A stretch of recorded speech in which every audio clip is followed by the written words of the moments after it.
بسم الله الرحمن الرحیم. امروز مورخ 20 حمل سال 1402 ما در مرکز ولایت لغمان به تعداد 50 فامیل را که اخیراً از حوادث طبیعی مانند زلزله و سیلاب‌های اخیر متضرر شده بودند را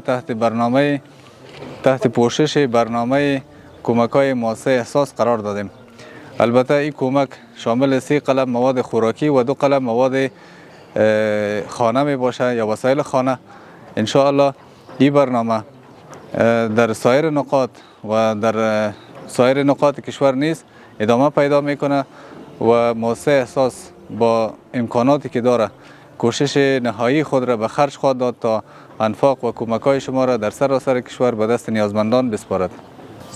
عبدالبصیر او درې میاشتې اوسېږم چې دغه پېښه د زلزلې وشوه بس تاسې راغلئ پیرمرداري څه ویل لکه تاسې ټول ولیدل او یو لور مې پکې خپل ژوند د لاسه ورکړو 3 میاشتې نه خپله هم جوبل شوم او لکه 3 بچیان سره نور جوبلو 3 کسان زخمیان وو نور هغه وجلې بین الله دغه تېر هغه کې زلزله کې تقریبا ثبات دی روزه ولا غاولم دی